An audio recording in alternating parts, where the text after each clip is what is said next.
je prends, alors, je vais faire déjà simple. P carré moins 8P plus 10. Ouais.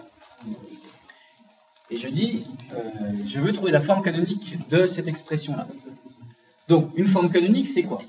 C'est une expression plus ou moins développée avec l'inconnu P, plus ou moins, hein, alors je vais mettre plus parce que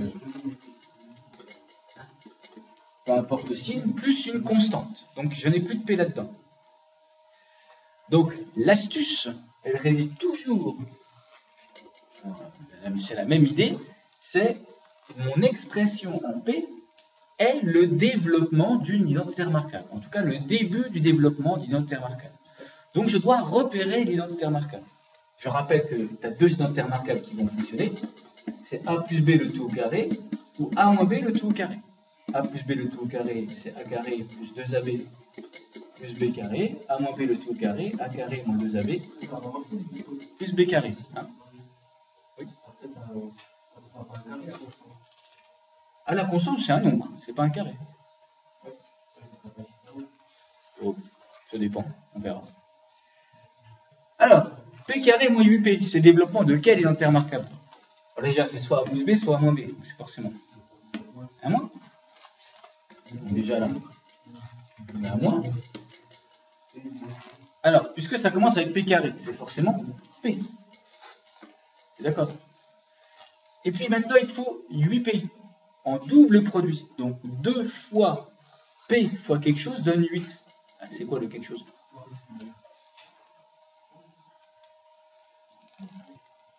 Regarde, P moins au carré égale P carré moins 8P.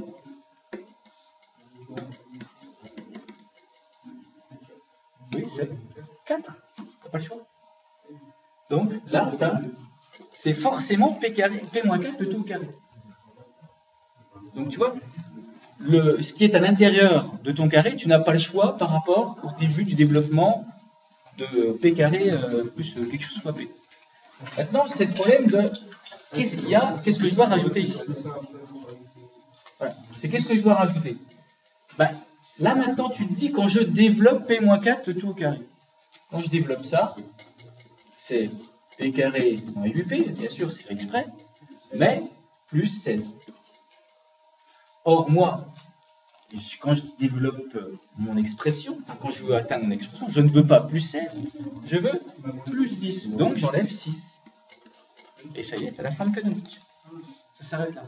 Alors maintenant, comme c'est une soustraction, eh bien, ça peut se factoriser. Alors, bien sûr, Rémi, là, pour le coup, ce ne sera pas un chiffre rond, comme tu dis, mais 6, c'est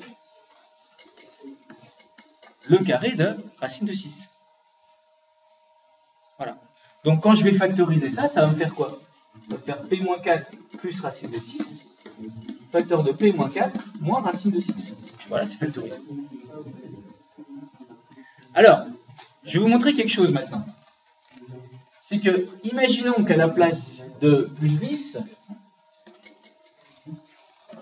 j'ai, allez, je vais mettre plus 20. En fait, j'ai pas plus 10, mais j'ai plus 20. Qu'est-ce qui va changer? Là, ce sera plus 4. Ah ben, ça changera effectivement la factorisation. C'est qu'on ne peut pas factoriser ça.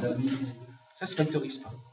Mais par contre, cette expression-là qui est en P carré moins 8P plus 20, ce sera au dénominateur. Donc tu vas te retrouver avec du 1 sur P moins 4 au carré plus 4. Et ça, qu'est-ce qui se cache derrière ça?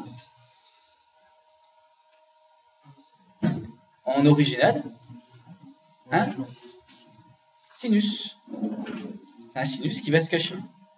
Avec du oméga qui vaut... Non, c'est là que tu vois l'oméga. Oméga, il faut 2. Donc là, il faudra le faire apparaître sous la forme 1/2 fois 2 sur P-4 au tout carré plus 4. Et ça, en original, qu'est-ce que ça va donner? L'original de 1/2 fois 2 sur P-4, le tout carré, plus 4, ce sera 1/2 fois sinus de t. Oui, mais attention. Le sinus, c'est P carré. Et comme tu as P-4 à la place de P,